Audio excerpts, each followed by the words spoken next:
Hello student, welcome to our YouTube channel. आज हम करने वाले हैं चैप्टर नंबर 8 की थर्ड वीडियो। इससे पहले हमने दो वीडियो कंप्लीट किए जिसमें हमने फॉर्मूले सीखे हैं और 8.1 बहुत अच्छे तरीके से किए और आज वैसे ही 8.2 भी कंप्लीट करने वाले हैं।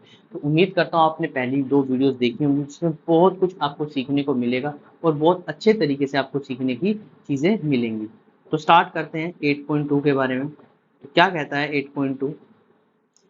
सबसे पहले हम देखेंगे एक टेबल के बारे में। देखो, मैंने आपको टेबल वैसे फॉर्मूले वालों में बता दिए, मगर हम थोड़ी सी ट्रिक देख लेते हैं कि किस तरीके से सॉल्व कर पाएंगे। देखो, एक पी है, यहाँ पे बी है, यहाँ पर एच है, यहाँ पे 0 डिग्री लिखना है, ये 30 डिग्री, ये 45 डिग्री, ये 60 डिग्री और ये 90 डिग्री। इस तरीके से आपको टेबल बना लेनी है एग्जाम में, अगर आपको याद नहीं है तो। याद करने का तरीका मैंने आपको बताया था और उस वीडियो को देखेंगे तो आप याद भी कर लेंगे, बहुत इजीली याद कर सकते हैं, कोई ऐसी बड़ी बात नहीं है। मगर याद नहीं हो तो उसके लिए ऐसे करना है, टेबल बनानी है, यहाँ पर काउंटिंग लिखनी है 0 1 2 3 4।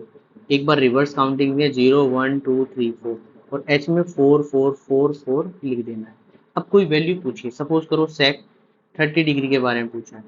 सेक 30 डिग्री के बारे में पूछा तो सेक का मतलब होता है एच बाई बी, ये सभी को पता है। तो 30 में एच क्या लिखा है 4 है, बी का लिखा है 3 है।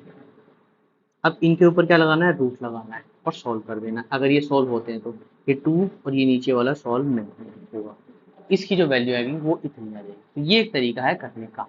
तो उम्मीद करता हूँ आपको चीजें समझ आ गई। अब देखते हैं क्वेश्चन। देखो, क्वेश्चन अगर ये वाले कर लिया आपने तो समझ लीजिए कोई भी क्वेश्चन अगर आपका वैल्यू से रिलेटेड आएगा तो आप इजीली सॉल्व कर पाएंगे। तो सबसे पहले बात करते हैं कुछ इंपॉर्टेंट बातों के बारे में। देखो, कभी भी अगर साइन 30 डिग्री और कोस 60 डिग्री मिल जाए और देखो इन दोनों को जोड़कर ये चीज 90 बन मिल जाए, तो हमेशा समझना कि इनकी वैल्यू सेम होने वाली है। ठीक है, इसका मतलब है कि सम अगर 90 बन रहा है तो इसी तरीके से अगर मैं बात करूं कोसेक के बारे में, कोसेक 30 डिग्री और सेक 60 डिग्री मिल जाए तो इनकी वैल्यू क्या हो जाएगी, सेम हो जाएगी। ठीक है, ये 45 में भी हो सकते हैं। इसी तरीके से तीसरा नाम है टेन 45 ले लेते हैं इसमें, कोट 45, इन दोनों का भी सम अगर 90 बन रहा है तो यहाँ पे भी वैल्यू क्या होगी, सेम। इस बात का आप ध्यान रखें। ये बात मैं, देखो, मैं हर क्वेश्चन के साथ कुछ ऐसी चीजें आपको बताने वाला हूँ जो बहुत ज्यादा इंपॉर्टेंट है, तो ध्यान से इन क्वेश्चंस को देखिए। अब ये देखो कैसे, देखो इन दोनों का 90 वैल्यू बन रही है ना, तो इनकी वैल्यू सेम होगी। देखो साइन 60 डिग्री की वैल्यू √3/2, कोस 30 डिग्री की वैल्यू √3/2 हो गई ना सेम। एक वैल्यू याद है, दूसरी ऑटोमेटिकली याद हो जाएगी। ये देखो 30 और 60, तो यहाँ पर 1/2 1/2 मल्टीप्लाई कर देना है, तो √3 इंटू √3/4 प्लस 1/4, तो यहाँ आ जाएगा 3/4 प्लस 1/4, यहाँ पर आएगा 4 3 प्लस 1, तो बनेगा 4/4। इट मीन्स 1 इसका आंसर है। इतना सिंपल है क्वेश्चन को सोल्व करना। अब देखो नेक्स्ट के बारे में बात करते हैं, ये वाला क्वेश्चन। तो यहाँ पर 45 की वैल्यू, 1045 की वैल्यू तो वो होती है 1, 1 का स्क्वायर करना है। 30 की वैल्यू अभी हमने पढ़ी है √3/2 का होल स्क्वायर, और 60 की वैल्यू भी हमें पढ़ी है। और कितनी वैल्यू पढ़ी है हमने, 60 की वैल्यू √3/2 का होल स्क्वायर। ठीक है, तो यहाँ सॉल्व करते हैं 2 इंटू 1 प्लस 3/4 माइनस 3/4,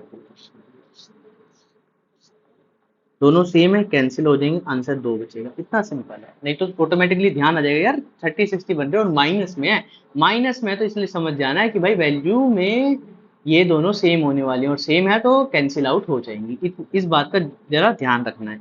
और देखो ये तीन वैल्यू आप जरूर याद रखनी है, 1045 डिग्री, 1030 डिग्री और 1060 डिग्री, क्योंकि आने वाले जो चैप्टर्स हैं उनमें भी ये बहुत इंपॉर्टेंट होने वाली है। तो ये दो वैल्यू आप, तीन वैल्यू आप याद रखेंगे तो आपके लिए बहुत इंपॉर्टेंट हो जाएगा। ये क्वेश्चन आप भी इजीली कर लेंगे। अब कोस 45 डिग्री, तो कोस 45 की 1/√2 होता है। सेक 30 डिग्री की वैल्यू, देखो सेक 30, अगर कोस 30 की वैल्यू याद है, कोस 30 की वैल्यू अभी हमने देखी है √3/2 है, तो सेक 30 की वैल्यू भी वहीं से निकल के आ जाएगी, सेकेंड 30 की वैल्यू 2√3, तो यहाँ लिख लो 2√3 प्लस, अब कोसेक 30 डिग्री अगर साइन की याद है, साइन की याद है 1/2, तो कोसेक की भी सिर्फ रिवर्स ही तो करना और कुछ अलग थोड़ी करना है। यहाँ पर आ जाएगा 2, तो 1/√2, यहाँ पर एलसीएम लेंगे तो 2√3/√3, तो यहाँ पर आ जाएगा 1/√2। अब देखो ध्यान से देखना, एक दो चीजें बताता हूँ मैं, इसको नीचे लिख लेते हैं। दो चीजें मैं आपको बताता हूँ, सुनना। देखो दूर दूर वाले मल्टीप्लाई होते हैं और नजदीक नजदीक वाले मल्टीप्लाई होते हैं। एक तरीका तो ये है, सेकंड तरीका क्या है, अगर ये नहीं समझ आता तो सेकंड तरीका इस तरीके से हम लिख सकते हैं। अब इसको रिवर्स कर सकते हैं मल्टीप्लाई लगा के, इस तरीके से बिल्कुल बेसिक तरीके से बता रहा हूँ, ये ध्यान रखना, ठीक है। तो यहाँ पर ही आ जाएगा √3, यहाँ पर आएगा √2, 2 प्लस 2√3, यहाँ पर आएगा √3, 2√2 माइनस 2 प्लस 2√6, इस तरीके से चीज़ आ जाएगी। अब क्या करना है, रेशनलाइज करना है। तो रेशनलाइज करने का तरीका मैंने आपको बताया हुआ है कैसे करना होता है। तो नीचे वाली चीज़ है उसका सिर्फ बीच वाला साइन बदलना है,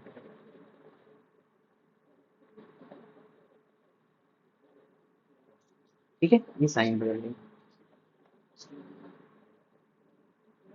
अब देखो मल्टीप्लाई करने का तरीका, मल्टीप्लाई कैसे करना है, इसको इससे मल्टीप्लाई करना है, तो यहाँ पर आएगा 2√6, इसको इससे मल्टीप्लाई करना है, तो यहाँ पर आएगा 2√18, और नीचे देखो, नीचे हमेशा क्या लगता है, नीचे हमेशा याद रखना a²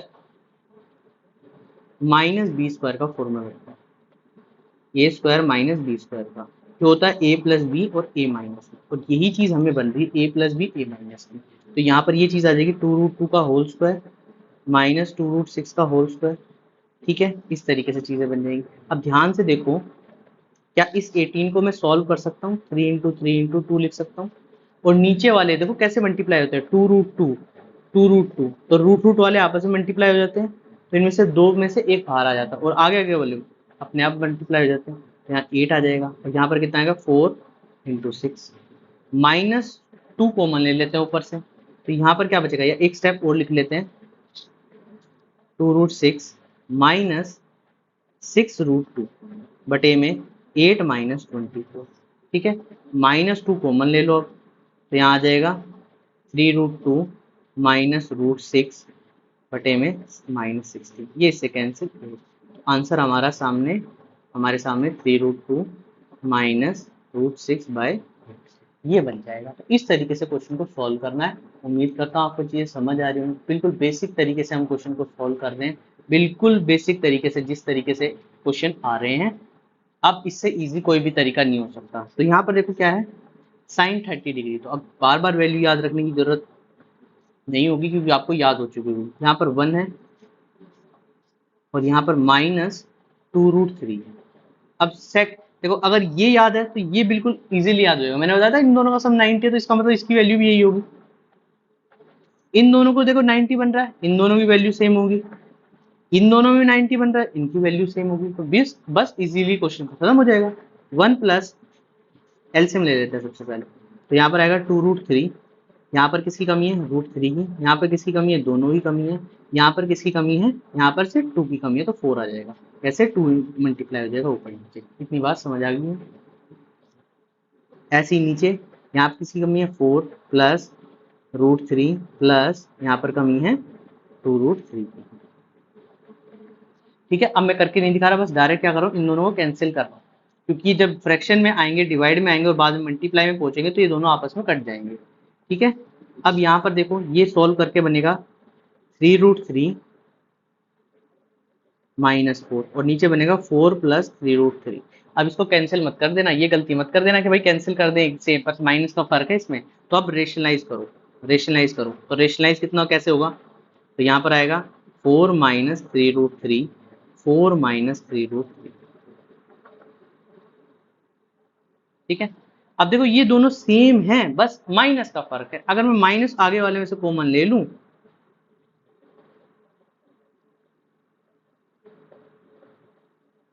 तो यहां पर ये दोनों इस तरीके से सेम बन जाएंगे, और नीचे तो बताइए 16 - 9 × 3 27, ये बनना है। तो ऊपर जो बनेगा वो फॉर्मूला क्या बन जाएगा, a माइनस, यहाँ पे देखो a minus B, a minus B दोनों हम शक्ल है, तो a माइनस बी का होल स्क्वायर बन जाता है, ये ध्यान रखना। तब इजी है, नहीं तो इसको पूरे ब्रैकेट से मल्टीप्लाई करो, इसको पूरे ब्रैकेट से मल्टीप्लाई करो, वो आपकी मर्जी है। अगर ये चीज आप कर पा रहे हो तो आपके लिए बहुत ईजी हो जाएगा, ठीक है। अदरवाइज इतना थोड़ा सा लॉजिक लगाना है, 4 - 3√3 का होल स्क्वायर बटे में -11, माइनस से माइनस कैंसिल, ऊपर बचेगा 16, 4 है,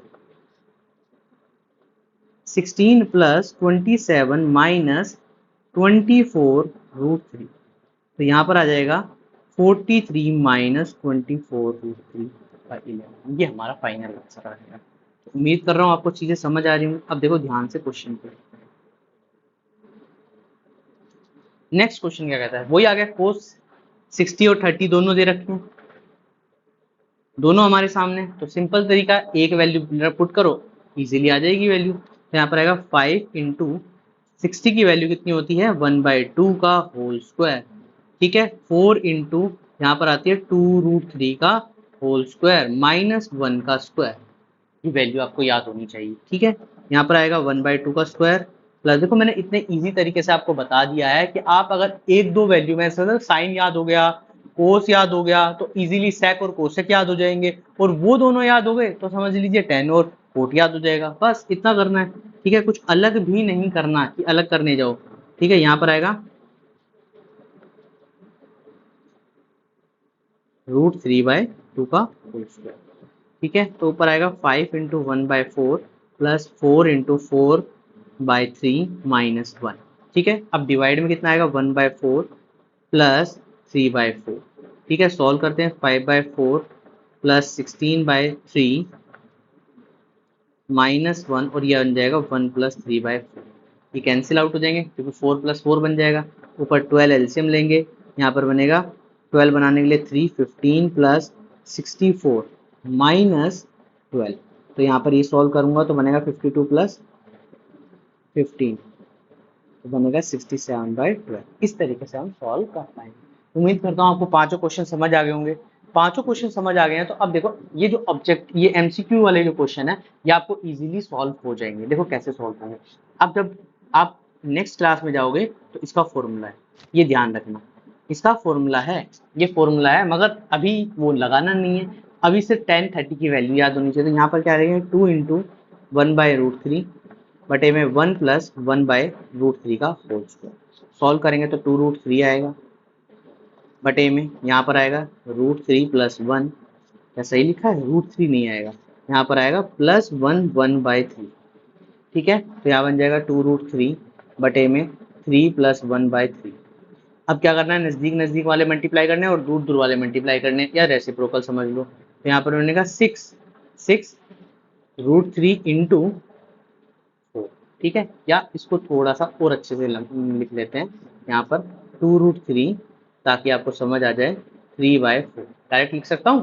तो ये चीज समझ नहीं समझ आई तो देखो इसको समझने की कोशिश करना। ये डिवाइड में इस तरीके से लिखा होगा, डिवाइड में इस तरीके से लिखा होगा।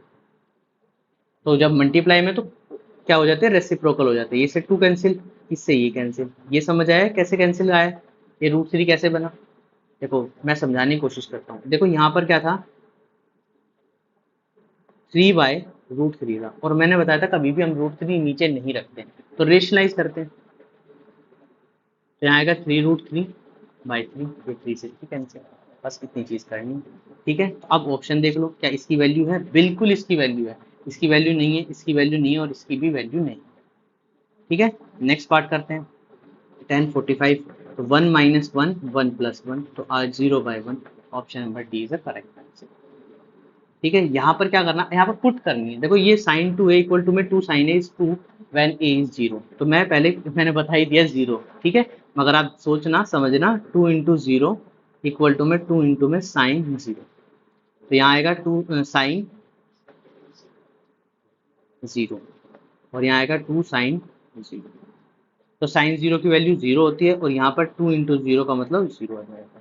और कोई ऑप्शन आप पुट करेंगे तो वो सॉल्व होगा नहीं। जैसे 30 डिग्री वैल्यू रख के देखते हैं, तो यहाँ आएगा 2 इंटू में 30 इक्वल टू में 2 इंटू में साइन 30 डिग्री। यहाँ पर आएगा साइन 60 बन जाएगा, जिसकी वैल्यू इतनी होती है, और इसकी वैल्यू कितनी होती है 1/2। ये कैंसिल आउट हो जाएगा 1, या दोनों बराबर है नहीं, तो इसका मतलब आंसर ऑप्शन नंबर ए ही है, ठीक है। अब देखो नेक्स्ट के बारे में बात करते हैं। तो यहाँ से क्या बात करते हैं, 2 tan 30 डिग्री, तो वो वैल्यू होती है 1/√3, 1 माइनस 1/√3 का होल स्क्वायर, तो बनेगा 2√3 डिवाइड में 3 माइनस 1/3। डायरेक्ट कर सकता हूँ, 1/3 बनेगा और मैं एलसीएम लेने हैं। तो यहाँ पर देखो क्या बना, 2 इंटू √3 इंटू डायरेक्ट लिख सकता हूँ 3/2, ये इससे कैंसिल, इसके ऊपर रूट आ जाएगा, तो ये 1060 की वैल्यू है। इनमें से किसी की वैल्यू नहीं है, ये ध्यान रखना। अब देखो नेक्स्ट क्वेश्चन ये वाले, ये वेरी इंपॉर्टेंट क्वेश्चन है, इंपॉर्टेंट क्वेश्चन मार्क लगा लेना, वेरी इंपॉर्टेंट है। एक क्वेश्चन हमारे एग्जाम्पल में वो बार बार क्वेश्चन में पेपर में पूछा गया, तो इसलिए वो ध्यान रखना। ये आएगा tan a plus B equal to में √3। तो यहाँ क्या करना है, tan a plus B equal to में tan 60 डिग्री। tan से tan cancel, a plus B की वैल्यू 60 डिग्री आ गई। tan a minus B equal to में tan 30 डिग्री। यहाँ से tan cancel, a minus B की वैल्यू 30 डिग्री। ये सेकंड इक्वेशन बन गई, ये फर्स्ट इक्वेशन बन गई। अब एलिमिनेशन लगाओ या सब्स्टिट्यूशन, वो आपकी मर्जी है। यहाँ पे लिखना क्या है, from first and second, a plus B 60 degree, a minus B 30 degree, ये कैंसिल आउट हो जाएंगे b से b, तो यहाँ बचेगा 2a इक्वल टू में 90, a की वैल्यू आ गई 45। अब क्या करना है, पुट करना है, पुट इन इक्वेशन फर्स्ट। तो यहाँ पर आएगा a प्लस बी कितना है हमारे सामने 60 डिग्री, तो 45 प्लस बी 60, तो b की वैल्यू आएगी 15 डिग्री। इस तरीके से हम क्वेश्चन को सॉल्व कर पाएंगे। अब देखो आते हैं नेक्स्ट क्वेश्चन पे, जिसमें ट्रू और फॉल्स पूछा है। तो ट्रू और फॉल्स जस्टिफाई करते हैं, क्या ये दोनों वैल्यू बराबर है, चेक करते हैं। कोई वैल्यू रखते हैं, a के प्लेस पर हम 30 डिग्री रखते हैं, b के प्लेस पर हम 60 डिग्री रखते हैं। तो यहाँ पर आएगा 30 प्लस 60, तो यहाँ बनेगा साइन 90, साइन 90 की वैल्यू 1। यहाँ पर आएगा sine 30 degree plus sine 60 degree, तो यहाँ पर आएगा 1/2 प्लस √3/2, तो बनेगा √3 प्लस 1/2। क्या सेम बन रही है वैल्यू? नहीं, तो ये ऑप्शन नंबर फर्स्ट क्या है, फॉल्स। सेकंड बोला साइन थीटा का अगर इंक्रीज करेंगे थीटा, तो क्या वो वैल्यू से क्या सच में इंक्रीज करते हैं? अगर थीटा इंक्रीज हो रहा है तो साइन थीटा की वैल्यू इंक्रीज करें। देखो मैं जब भी कहता हूँ ना, दो वैल्यू निकालना, एक साइन 90 डिग्री की जो पूरी है कंप्लीट 1, एक साइन 30 डिग्री की जिसकी वैल्यू 1/2। वैसे आप सभी की निकाल सकते हो, पर ये दोनों वैल्यू रखना। तो देखो यहाँ पर कितना है 0.5 और यहाँ पर ये 1 है, तो आप ऑटोमेटिकली समझ लोगे कि भाई जब ये पर हम थीटा बढ़ा रहे हैं तो ये ऑटोमेटिकली बढ़ रही हैं। जब साइन 45 की निकालोगे तो उसकी वैल्यू भी 1/√2 है, जो इससे बड़ी है। तो इसका मतलब थीटा जैसे इंक्रीज हो रहा है तो ये सिचुएशन क्या आ जाएगी, ट्रू आ जाएगी। अब यहाँ क्या है, इसी तरीके से कोस थीटा में पूछा, मगर ये गलत। कोस थीटा में उल्टी होती है साइन, कोस थीटा में क्या होता है, कोस 0 डिग्री की वैल्यू 1 होती है और कोस 90 की वैल्यू 0 होती है, या कोस 60 की वैल्यू 1/2 होती है। तो यहाँ पर ये चीज क्या है, गलत तरीके से थीटा बढ़ाया तो वैल्यू कम हो रही है, तो ये फॉल्स हो जाएगा। ठीक है, अगली बार क्या साइन थीटा और कोस थीटा की वैल्यू सेम होती है, रख के देख लो वैल्यू। साइन 30 डिग्री की रखते हैं दोनों में, क्या दोनों बराबर आएंगे? या है 1/2 या है √3/2, नहीं आई बराबर, इसका मतलब ये भी क्या हो जाएगी, सिचुएशन फॉल्स हो जाएगी। अब बोला है cot A is not defined, अगर ए की वैल्यू 0, तो बिल्कुल चेक कर लेते हैं। तो यहाँ पर आएगा कोट ए की वैल्यू, तो कोट 0 की वैल्यू, कोट 0 की वैल्यू कोट ए। तो देखो कोट की वैल्यू अगर नहीं भी याद तो कोस की तो याद है ना, कोस 0 डिग्री की, और कोस साइन 0 डिग्री की। तो कोस की वैल्यू कितनी होती है 1 और इसकी वैल्यू 0, तो क्या आएगी, नॉट डिफाइंड। नहीं तो वैल्यू याद रख लेना, तो वो आती है नॉट डिफाइंड। इस तरीके से हम क्वेश्चन को सॉल्व कर पाएंगे। तो ये हमारी एक्सरसाइज थी पूरी, मैंने बहुत अच्छे तरीके से और बहुत प्यारे तरीके से आपको समझाई है, और कम समय में बहुत ज़्यादा चीज़ें समझाई हैं। उम्मीद करता हूँ आपको चीज़ें समझ आई होंगी। चीज़ें समझ आई तो चैनल को क्या करना है, लाइक करना है, शेयर करना है और सब्सक्राइब करना है। बहुत मेहनत से चीज़ें की कराई जा रही हैं, बहुत अच्छे तरीके से। फिर भी कोई डाउट रहता है फिर भी कमेंट बॉक्स में लिखिए। तो आज के लिए इतना ही, थैंक यू।